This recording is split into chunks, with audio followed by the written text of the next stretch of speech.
This is The Joe Gaither Show on BamaCentral.com.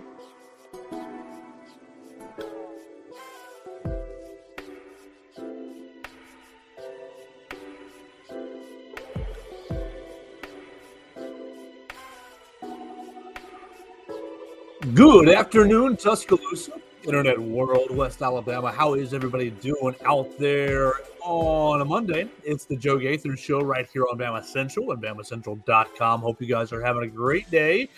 Getting your week started off right. It's the, first Monday in March, and we are starting spring practice right here in Tuscaloosa. We're going to have you all kinds of covered for Alabama football right here at Bama Central and BamaCentral.com. We're a proud part of the Bama Central Broadcasting Network with our friends Blue Collar Unplugged.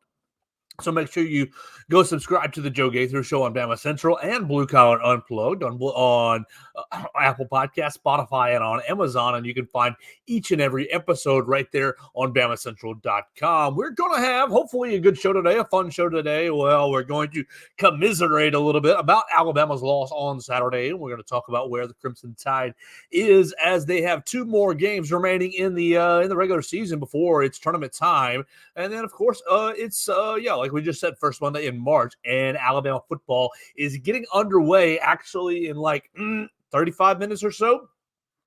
They're getting underway pretty soon, and we're going to go ahead over to the Naylor Stone Media Room to hear from new head coach Kalen DeBoer.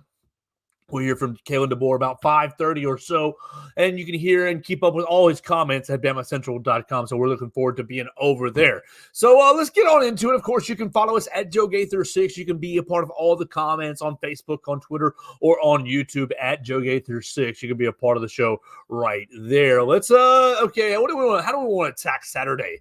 You've got two different aspects. You've got the game, and then you've got everything that went down around the game. Obviously, Alabama loses 81-74 to Tennessee. You fall to 0-2. Oh my gosh, 0-2 against the Tennessee Vols, and just painful.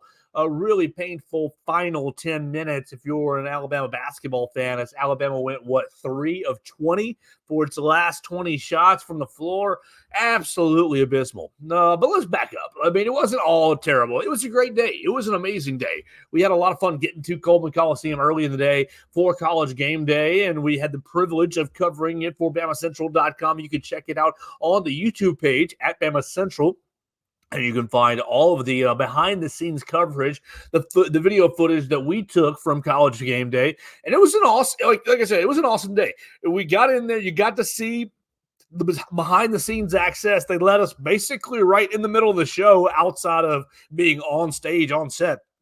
You got to give the Alabama fans a lot of credit. The students really, really showed up, and Reese Davis talked about the atmosphere, it being one of the best atmospheres in his recent memory for College Game Day. It was a blast. One interesting thing that I noticed, I was kind of feeling through the day, our man Jay Williams. Jay Williams was really hamming it up with the crowd and had a lot of fun with the crowd. He was pulling students and fans out of the crowd, offering them $100 if they could make a three-point shot. No warm-up, one shot only, and almost no one made the shot. And so I was thinking, oh my gosh, I hope that's not a bad sign for Alabama basketball going forward. Unfortunately, it was. You have Alabama basketball student employee Kenzie Hughes made the only three-point shot on the day. But you did have the guy Avion Cooley win the State Farm Challenge. So you kind of had a balance there. The students didn't really make their three-pointers, but Avion Cooley made his State Farm Challenge, $19,000 that he won at College Game Day, and it was a blast. You had Jalen Milroe there. You had Nate Oates and Mark Sears on set. It was just a whole lot of fun to be there, and just a great day. So you got to give them the Alabama fans a lot of credit for showing up and participating in that day, in that activity, full force. And really, the Alabama fans showed up the entire day. You got in there for I parked 2 hours. I parked two hours before the game, and people were heading into Coleman Coliseum trying to get there. It was that kind of a day. It was kind of a football feel that everybody was in there pretty expeditiously. And by the time the young lady was singing the national anthem, Coleman Coliseum was filled to the brim. And so you got to give the fans a lot of credit. for showing up and really getting behind the team. Just unfortunate the result didn't go your way. Rick Barnes now goes to 4-3 over Nate Oates, and so he goes 4-3. They take control of the SEC standings. Really, Alabama's going to have Tennessee lose to both South Carolina and Kentucky to win the league, and I guess one of them to earn a share of the league. I don't really see that happening. I think they're going to get revenge over South Carolina. And then that Kentucky game, the last game of the season for Tennessee, is going to be really, really challenging. Kind of ironic, I thought, that you had a day where you're celebrating Alabama basketball and the tradition and the program as a whole. But at the end of the day, two former Wimp Sanderson assistants, Greg Polinsky and Rick Barnes. Rick Barnes, obviously the head coach, and his assistant, Greg Polinsky, were on the staff that beat you. So kind of like a full circle moment. Could you claim an indirect victory? Obviously you cannot because Alabama lost on the court, but losing to Rick Barnes there's a whole lot worse people to lose to than Rick Barnes, who's very classy in defeat, praising Alabama for their talent and complimenting the crowd, but really complimenting his own team. Here's the thing: Tennessee, they might be a Final Four team. They're sitting there on the one line, depends on which bracketologist is your favorite, but they're sitting there 4-5 in Ken Palm. They're Final Four team, I think. I think that, look, not only are they very, very mature with Santiago Vescovi, with Jemai Meshack, with Jonas Adu, and then, of course, with Kai Ziegler, like, they're extremely veteran-laden, but they also have, Dalton Connect had not really a great game. Alabama did fine against Dalton Connect, but Tennessee's length, their maturity, I think is going to propel them very, very far in the NCAA tournament. And while you're disappointed to lose, yes, oh my gosh, you're frustrated to lose. You go back to you can look at it on Joe Gaither 6, the 3 keys to the game that I put up before the game. It's not turning the basketball over. It was defending and rebounding without fouling, and it was shooting your 3-point average. Alabama did really a poor job in all 3 categories. Alabama, 12 turnovers. You had four offensive fouls. 4 offensive fouls. You had four passes out of bounds. And you had 3 or 4 times over dribbling. Just weak with the basketball. Allowed Tennessee to get out into transition just a little bit. And then you didn't defend or rebound without fouling. Grant Nelson found himself fouling out. You can debate the validity of some of those Grant Nelson foul calls. At least 2 of them, 2 of the 5, I didn't really like. You saw he had Mark Sears in foul trouble. Ryland got to 3 fouls. Davin Cosby got 3 quick fouls. Nick Pringle got 3 fouls. I mean, Davin Cosby got those 3 fouls in 10 minutes. So it's not like he was playing a whole lot. So really, I don't think that Alabama did a great job defending and rebounding without fouling. Tennessee, what were they from the free throw line? 21 of 29. So Tennessee made more free throws than you did. They almost made more than you took, and that's really a sign. That's really a bad sign. Alabama wants to be making more than the other team is taking. Instead, it was Tennessee doing almost that here in Coleman Coliseum. So you give Tennessee a lot of credit. Their maturity, their length, their versatility really was on full display here in Coleman Coliseum. You can blame the official if you want to. I think that's rather weak. Really, Alabama, here's the deal. You go 3 of your last 20. 3 of your last 20 to end the game. And what does that tell you? You talk about Latrell Wrightsell missing his 4th game in a row, and it's unfortunate. Hopefully, you're going to have him back on Tuesday. You kept thinking you'd have him back against Ole Miss. You thought you might have him back against Kentucky. Every time you keep thinking you're going to get him back, but he hasn't quite been back yet. It hasn't been cleared yet. Coach Nate Oates talking that he hasn't quite had the full activity and then woken up the next day headache-free. So you wanted to get him back, but you don't have Latrell Wrightsell back. And instead, you play Mark Sears 39 minutes. You played Mark Sears 40 minutes against Ole Miss in the midweek game. You played Aaron Estrada 35 minutes. And while these guys are quality players, they are absolutely they're quality players. The rotation has been stretched over the last 4 games, stretched over the last 2 weeks, and you get the stretching, and boom, you get dead legs, you get carelessness with the basketball, you get mistiming, you have a lot of these offensive fouls, illegal screens because the screener is not necessarily set. Why? Because the guard is rushing. The guard is not necessarily in control. I think that you're seeing a bit of fatigue hit the Alabama team with Latrell Wrightsell being out. And look, if Latrell is in the game against Tennessee on Saturday, do you win? Maybe. I'm not going to say he's the reason you lost. Not absolutely not. But what you should do going forward, I mean, you're going to play Florida tomorrow. Down there in Gainesville, you're probably going to be a small underdog because you're playing on the road. But you're playing Florida tomorrow. You may or may not have Latrell Wrightsell. He's going to be, day to day, as Coach Nato had said. And so let's just plan. Let's just make up a plan if you don't have him. If you don't have him, look, Coach is talking about getting more from getting more from Sam Walters and getting more from Jared Stevenson. And that's great. It is. I think you've got to get more out of Muhammad Diabate and more out of Davin Cosby. You got to play these guys more minutes. Davin Cosby, I think, is a good little effort guy. And obviously, we've seen that he can light it up from the three-point line. But Mo Diabate is something different.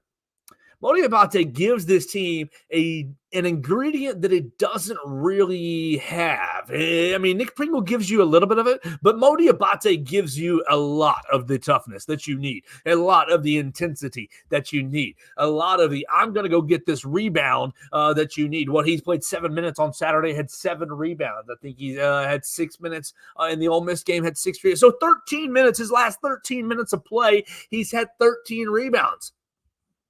Look, a lot of times Alabama gets compared to the Golden State Warriors just for their style of play and getting up and down the floor. Coach has compared Muhammad Diabate to Draymond Green a couple of times throughout the season. This team needs your Draymond Green. You need your defensive stopper. You had it a little bit with Ryland this past weekend, getting in Dalton Connect's face, and really, I don't know. How did you feel about how Alabama defended Dalton Connect? A lot of times he would get the ball and Nate Oates would send a double and trap him. And Nate talked about it after the game, wanting him to feel uncomfortable about knowing when the double team was coming or not. I thought Dalton did a real good job of getting the ball out. And you saw that was a guy, Ziegler and Josiah Jordan-James, really having great second halves and hurting Alabama in the second half. I wonder, I know that Dalton is obviously he's a great player, and I was worried about what he was going to do in this game. But with Ryland, I wanted to see what Ryland could have done a little bit more one-on-one with Dalton Connect. Now, Ryland only scored 5 points. He was 2 of 11 from the floor. I think that these guys, I think that Alabama was tired. I think Alabama really did have a good had a better than normal defensive effort on Saturday, but really when it came to the other end of the floor, Alabama didn't deal with Tennessee's defensive length. Alabama got into the paint. I mean, you had Mark Sears get stripped in the lane. You had Aaron Estrada get stripped twice in the lane. Alabama gets into the lane, and really especially in the second half, you stop getting into the lane. You stop forcing the dribble drive. You stop getting that collapse 3 where you collapse the defense and you kick it out to somebody on the wing or in the corner or from the top of the key. You had a lot more contested 3-point shots in the second half. And I think Alabama really settled for a lot, especially in the last 5 minutes of the game. And I think the biggest reason for that is fatigue. While I do think Mark Sears has obviously been a great player, still in the running for SEC Player of the Year, probably going to come up second place to Dalton Connect. He's been a great player, but is it smart to play him 40 minutes? Is it smart to play him 39 minutes? I think he absolutely can play you 35 minutes, but maybe you need to get Latrell Wrightsell back into this lineup so that you can give Mark Sears and Aaron Estrada a little bit of a breather. Where does that leave us on my notes? Where does it leave us on my notes? College game day, the atmosphere, 2 wimp assistants beating you, turnovers, 12. Look, Your 4 big losses in the SEC, you've turned the basketball over. Now, this time at home, you turned the basketball over the fewest of the 4. Great. Good job. You didn't turn it over 16 times like you did at Kentucky, or 15 times like you did at Auburn, or 22 times like you did up in Knoxville. You only turned it over 12 times. But you really, what irritated me, and one of the turnovers is such a load of hooey. You've got the tip, the opening tip. Jaron Stevenson tries to chase down the opening tip and throws it away. That goes on Stevenson's record. So really, you had 11 turnovers. 4 of them were offensive fouls. I think the offensive fouls are due to carelessness. Outside of you had Mo Diabate get called for an offensive foul rebounding. But the other 3 are illegal screens due to carelessness. You have 3 times, we already talked about it, getting stripped, dribbling the basketball. You're dribbling the ball too much. Let the ball do the work. Pass it, and strain the defense that way. But then you had 4 just errant passes. 1, Rylan Griffin throws it right out of bounds. 2, Grant Nelson throws it right to a Tennessee defender. Mark Sears threw it right to a Tennessee defender in the second half, and that really put Tennessee ahead for good. These live ball turnovers that Alabama's having, when you are the number 1 offense and you have the 101st defense in the country, you cannot put that 101st defense under strain by turning the basketball over, having empty possessions, having quick possessions on the offensive end. If your offense is going to be your calling card, well, damn it, you've got to clean it up on the offensive end if you want to win anything. Look, Tennessee is just challenging. They're just hard. I think that they're going to be a Final Four team. Depends on how the draw shakes out, but I think they absolutely have all the makings of a talented Final Four team. You look at Zakai Ziegler and Santiago Vescovi, they are led, obviously Dalton Connect is their best player, but Zakai Ziegler and Santiago Vescovi as veteran players, you are putting players with great experience, players who have played a lot of college basketball, you're putting the ball in their hands in March, and that's really a great recipe for success. And now Jonas Adu, he kind of knows what he is kind of a rebounder, kind of a big old body. And then Dalton Connect is just that guy where if Rick Barnes, if everybody else is not really having a great game, Dalton Connect can go get you a bucket. He only had 13 points on Saturday night, and so Alabama did a good job containing him, but I don't know. Like I said, I wasn't in love with Nate's decision to continually double team him. I think that Zakai Ziegler and Josiah Jordan-James really burns you on the back end of some of those double teams. So what's it look like the rest of the year? Let's talk about the season outlook, kind of what it's going to be the rest of the year before we get into Alabama football, as today is the first day of spring practice. All right, so what it looks like the rest of the year is you can go down to Gainesville and you can take on Arkansas. You go 2-0 and you see what happens. You're going to probably get a top 4 seed in the SEC tournament unless some really, really weird stuff happens. You can still, as of today, have a 5-way tie for first place. But like I said, it's going to have to be one of those weird things happen to have that 5-way tie. And if that happens, Alabama might drop down from 2 all the way to the 5 line. But you got the double bye, so that's great. You're going to Nashville, and look, all this in a vacuum is like Saturday in a vacuum is disappointing. But from the macro perspective, the top end perspective, oh my gosh, look at this program, it's exciting. We've gone over all the changes that this program has dealt with over the last 12 months. You're still exciting. I'll be honest with you, the viewer, the listener, you guys watching us on Spotify or watching us on Facebook, on Twitter, on YouTube, and listening to us on Spotify, Apple Podcasts, and on Amazon. I walked away Saturday night upset, disappointed, not happy because, personally, I have negative feelings towards the Tennessee Vols just because of my upbringing. I do. But I want, you just want the most. I have always wanted the most for this program. And so, yeah, I'm disappointed in the moment, but really this team has really just pretty much overachieved given the circumstances that they had to deal with over the summer. But you got the last couple of weeks. You can go 2-0 and you can finish second in the league. You can maybe get some help from South Carolina or Kentucky and share the SEC title. You share the SEC title, you know what? Do you want to win it outright? Yes. And second place, all right, that's not too bad either. When you were preseason picked fifth and you lost the number 2 overall draft pick to the NBA, you lost 3 guys to the NBA, transfer portal galore, all kind. So second place after a preseason fifth. While it's not exactly what you want, it's more proof that this program is still operating at a high level. All right, so as far as the big dance and the tournament, Alabama's looking at a 4 seed. You've dropped on the Joe Lunardi line from 3 to a number 4 seed. And now your Memphis track is not as secure. Maybe you're going to go to Charlotte, but what are the other regionals? Let's see, NCAA tournament regional sites are Pittsburgh is one of them, right? Let's see. Yeah, Dayton, Ohio. We're not going to be in Dayton. Alabama's not going to be in Dayton. Brooklyn, Charlotte, Indianapolis, Omaha, Pittsburgh, St. Louis, Spokane, and Memphis. So the Memphis track is starting to disappear a little bit, and that's disappointing just from a personal standpoint and just from an ease of logistics standpoints. You've seen a little bit of Pittsburgh, and you've seen a little bit of Brooklyn as far as where Alabama might end up. But I look at this team. You talk about the three-point shooting. Look, Tennessee has forced Alabama into 2 of its lowest three-point shooting outputs for the season. But the Tide's not going to stop shooting at the threes. And it's not going to – my man Stingray is chiming in. I appreciate you, Stingray. 9 of 30 from 3 kills you. And yeah, you went what? That's 24%. Is that what it was as I went down? Yeah, 24%. It was 24%. It was actually 9 of 37, Stingray. But if you take away those turnovers, or if you get more dribble drive in the second half, if you continue to force the offense in the second half. Look, you had how many of these shots in the second half? How many? Let's see. Shooting Alabama threes only. How many did they miss? Oh my gosh! 1, 2, 3, 4, 5, 6, 7, 8, 9.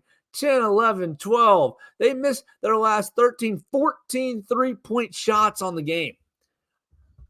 They didn't make their last three-pointer made was at 16-13 remaining in the game.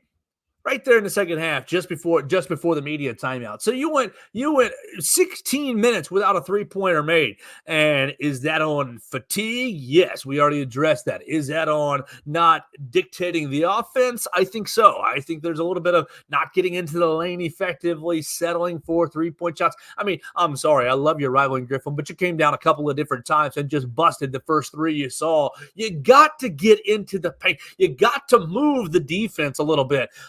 And so is it on fatigue? Yes. Is it on Tennessee? I think it's on just Tennessee's effectiveness to a man. Tennessee is one of the most athletic teams in the country and one of the most athletic teams in the conference. And then you combine that with their experience as well. They're not playing a bunch of freshmen. They're playing upperclassmen. So these are grown-ass men that you're playing defense against. Can Alabama end up beating Tennessee in the SEC tournament? They could. If they play a little better, if they play more deliberately, not slower per se, but more deliberate with the basketball. You have to value every possession. And that's something that this team really has struggled with, in my opinion, against really everyone. Now, you saw it against Georgia. You saw it even against Ole Miss on Wednesday. You don't value possessions, and you let a lesser team build a lead, and then boom, you have to dig your way back into it. And your talent does end up beating a Georgia, end up beating an Ole Miss, but you don't value the every single possession of the game. Tennessee really did just that and ultimately won the game. I think that you've still got to raise your level of intentionality just a little bit and really on the offensive end so that your defense can have a chance to really dig in. You cannot have live ball turnovers. You cannot have wasted possession by throwing the ball out of bounds. You've got to get a shot up every time down the floor. Even if you're going to shoot, especially if you're going to shoot 24%, you've got to get more shots up than you got up on Saturday. So the turnovers killed you. The foul trouble killed you. Grant fouling out killed you. Latrell not being available killed you.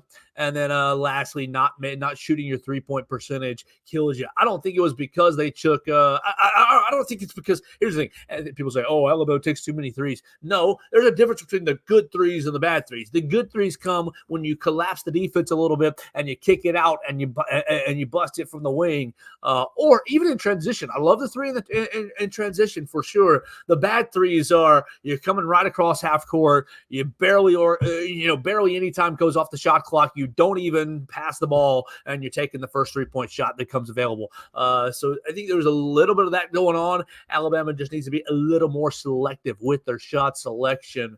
We'll see. I mean, can they get hot and win the whole dang thing? They can win the SEC tournament in Nashville. Yeah. Can they get hot and go to the Final Four? Honestly, yes, but they just as equally, can be cold one night and not play defense and be out in the second round. So we'll see. We'll see what happens with this team going forward, and obviously we'll cover it all right here at BamaCentral.com. What we're going to do the rest of the day, is turn to football. Yeah, that's right. It's time. Alabama football opens up spring practice. My man Wendell Hare hits us on the comment section with a football recruiting news. Antonio Coleman over the weekend on Saturday flips back from Auburn to Alabama. This is his second flip. He originally was an Alabama commit out of Saraland High School. He commits to Alabama. He flips to Auburn mid-football season last year, and over the weekend decides to flip back to Alabama. So we'll see if Antonio Coleman stays in the class. Look, all the in-state talent that you can get and all the in-state talent that you can keep away from Auburn, especially right now in the period of transition. Kalen DeBoer winning the in-state battles. You saw it with Ryan Williams, a month ago? Yeah, roughly a month ago. You saw it with Ryan Williams. Massive battle. Hugh Freeze has a chance right now to kind of carve out some territory, to kind of get some baseline. If Kalen DeBoer can win these in-state battles over Auburn and continue, the recruiting dominance that Nick Saban basically established, huge win. Is Antonio Coleman going to be a great player? I have no idea. But just on this, from the standpoint of winning in-state battles against the other SEC institution in the state, I think is massive for Kalen DeBoer. So we're going to go hear from Kalen DeBoer at about 5:30. 5:30, BamaCentral.com. We'll be all over it. Katie Wyndham leading our coverage. Myself and Matthew Gibson will be in the Naylor Stone media room. And it's going to be weird because we're actually going to get some practice viewing. Not today, but on Wednesday, we're going to get to see practice. You talk about, biggest questions for the Tide. All the biggest questions resolve. For me, it's just, can I get to know the new people? Can I get to know the new coaches? Can we get to know some of the new players, the new faces in the building? I think Coach DeBoer has handled really the month of February about as strongly as you could have. The transition from Coach Saban was always going to have bumps, and you did have your bumps with several players and a couple of coaches that you might have wanted to retain going to other places. But here we are. Spring practice has started. The guys are stretching on the practice fields right now. They're doing their warm-ups. You've made it drama-free. You've got your full staff. Yeah, it took a couple of coaching carousel spins, but that seems to be the nature of the beast right now. It doesn't seem to be an Alabama problem. It just seems to be the nature of the coaching world. So here you are, drama-free. You've made it. Jalen Milroe and Kalen DeBoer sitting side by side at the Tennessee basketball game. Everybody seems to be one page, one heart, one mind going forward. What do you want to know? What's your biggest thought going forward in spring practice? Let's work it out here together, because I've been stuck in basketball mode. So let's work it out together. Outside of the coaches, obviously the easiest answer or the easiest question is, will Jalen Milroe take a big old step forward? And will Jalen Milroe still be the starting quarterback? I think right now, that answer is pretty obvious. All the indications, all the signs and indications over the last month and a half seem to be that Jalen Milroe is still QB1 and doesn't seem like he's getting challenged for the job. Now, I'm sure that Coach Kalen DeBoer will start the best quarterback that he can, but it seems like he's pretty much shoot in Jalen Milroe, the incumbent, and that's great. Sixth in the Heisman Trophy voting last year. He is the leader of the team, and whether he's the best fit for Kalen DeBoer or not, it does seem like he has everyone's everyone's belief. And so that's a huge, huge thing. We know that from the quarterback standpoint, Coach Saban always talks about playing the quarterback that wins the team. What do we think about? What do we think about as far as questions and storylines? Is it receiver? You're moving on from Jermaine Burton. You're bringing in Jeremy Bernard. I mean, look at some of these brand new numbers. Let's talk about that. You had brand new numbers coming, being announced on RollTide.com today. What do you think about Deontay Lawson? Deontay Lawson getting thrown number 0, or he's changing to number 0. There's your first sign. Your first sign of Nick Saban being gone. Nick Saban saying, I'll never have anybody wearing number 0 because I never want anybody to think that they are a 0. But honestly, the defensive number changes are kind of nasty in a fun way, nasty in a good way, nasty in a swaggy way. You got Deontay Lawson at 0. Keon Sabb, transfer from Michigan, is going to wear number 3. You have Peyton Woodyard, safety, wearing a single digit, number 7. Jalen Mbakwe, number 1 player in the state of Alabama, wearing number 9. Jaheim Otis is moving from 91. Defensive lineman is moving from 91 to 10. How you like a defensive lineman wearing number 10? It kind of reminds me of what was that? Deshaun Hand, who wore number 9 here at the capstone. And then you got Jihad Campbell. He's changing from 30 to 11. Man after my own heart. I actually made the exact same switch from my junior to senior year in high school football. No one cares because I was an average Andy. But Jihad Campbell, I love you so much for doing that. And if I didn't like you already, I like you even more for wearing my favorite number 11. So a lot of cool number changes. LT Overton going with number 22. So you're going to have LT Overton and Justice Haynes on the offensive and defensive side of the ball wearing number 2. I think Justice, I feel good about him wearing number 22. But what do you think about number 22 for LT Overton? Yeah, I think you place a lot of expectations. I mean, maybe I'm making too big of a deal of it, but I think you place a whole lot of expectations on yourself if you're wearing number 22 at the capstone, or if you're wearing number 10 at the capstone, if you're wearing number 12 at the capstone. There are certain numbers that I think that people expect something out of. And so LT Overton, you're wearing 22. We're going to see if you can uphold it. My man Wendell Hare on Facebook says, big fellas shouldn't wear single digits.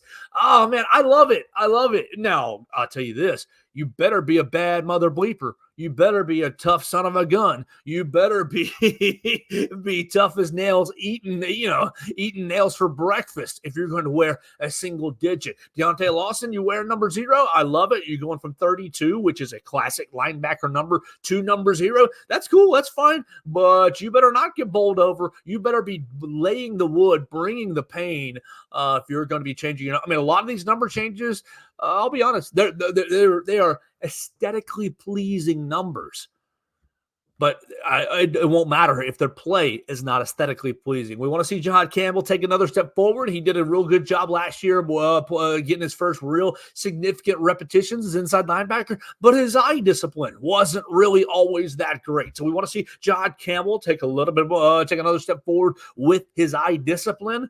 And, if you're going to change your number, we're all for it. It'll be fun to see how they fit. It'll be interesting to see how it fits and how it looks on the TV. What else are we thinking about? Big question marks. Big question marks as for Alabama spring practice. Alabama spring practice, big question marks for me will be the defensive backfield. Specifically, you got Malachi Moore coming back, and Malachi, great player. He's going to be a veteran leader. You're changing the defensive terminology. You're changing the defensive scheme, sort of. The 4-2-5 is really just a variation of Alabama's big nickel that Alabama has been running really for the last 6 years. But you go into the 4-2-5 more as a base instead of the 3-4 as a base. Alabama's been playing a lot of 4-2-5 lately. You saw it 2 years ago with the cheetah package. You got into a little bit of 4-2-5. You've seen lots of variations, but I'm really interested to see what happens on the defensive backfield. You're losing Terrion Arnold. You're losing Kool-Aid McKinstry. Not only do we love Terrion because he was great for the media, but I think both of those guys, oh my gosh, I think both those guys, are they the best corner tandem? I know Patrick Surtain and Trayvon Diggs probably have to be nominated, but are they the best corner tandem? Maybe so. We're going to miss them. Alabama's going to miss them. You're bringing in Damani Jackson. You're bringing in Jalen Mbakwe. You lose Des Ricks. You lose Antonio Kite. You lost a ton of defensive backs in the transfer portal. You lost Caleb Downs. What you going to do in the defensive backfield? That is my biggest area of concern for Alabama football this year. I mean, I love what you have for the inside linebacker room with Deontay Lawson and Jihad Camp. I love it. I love bringing back Tim Keenan. I love Jaheim Otis. Absolutely big fans of those guys coming back. And really, when you look at the Alabama offensive line, I love what you've got bringing back as well. You brought in Parker Brailsford from the center position. You got Tyler Booker and Jaden Roberts playing the other guard. Are you going to want to find another tackle? Yeah, you need to find a tackle. But really, actually, you need to find two tackles. We'll see if Wilkin Formby, if Olasa Lennon can take steps in at the tackle position. But really, my biggest question mark is the defensive backfield. Is who's going to replace Jalen Key, Terrion Arnold, Kool McKinstry, Caleb Downs. Like, you lost a lot in the defensive backfield. And it's honestly, I wasn't like I wasn't still buying too hard the Malachi Moore's return, how important it was, until the last couple of weeks when I thought about the defensive schematic change, how effective of a communicator that Malachi Moore was last season. Coach Nick Saban talking about really that being his strongest asset is getting the defensive backfield on the same page. I think bringing him back this year is huge. Huge transition into Kane Womack's defense. So it's going to be a lot of fun today. We're heading over to the Naylor Stone Media Room. We're going to be there about 5:30 or so, and you can follow everything at BamaCentral.com. We're going to set up for an edition of 3-2-1 later on in the week. I think I'm going to do it based on Coleman Coliseum. I was inspired by my friend of mine walking around Coleman Coliseum's concourse. I think we're going to do a 3-2-1 Coleman Coliseum inspired theme this week. So that'll be probably tomorrow or Wednesday. We're going to talk about Alabama. Tomorrow's going to be dominated by everything that we heard from Kalen DeBoer. And then we're going to talk all things Alabama, Florida as you go on your final road trip of the SEC season. We appreciate Druid City Music Hall for sponsoring the program. They had a great show with Wade Bowen this weekend. They're going to have more shows. It's the premier place to check out live music on the Strip, and you can get your tickets at DruidCityMusic.com. That's going to do it for my show today. We didn't talk about the Combine. We talked plenty about it last week. J.C. Latham had himself a really nice performance. We'll get into that more as the rest of the week progresses. It's spring practice time. We're strapping on the helmets, and we are getting ready for March Madness. You can follow me at Joe Gaither6 on all your social medias, Twitter, Facebook, Instagram, YouTube, whatever you like, at Joe Gaither6.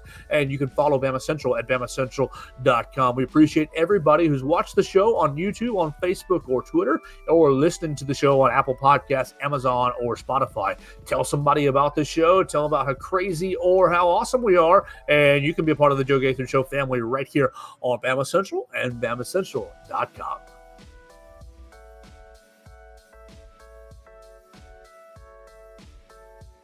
Thanks for joining us on today's edition of the Joe Gaither Show on Bama Central. Keep up with Joe on all his social media pages at Joe Gaither6. Subscribe, rate, and review the show on Spotify and Apple Podcasts, and be sure to read us daily at BamaCentral.com.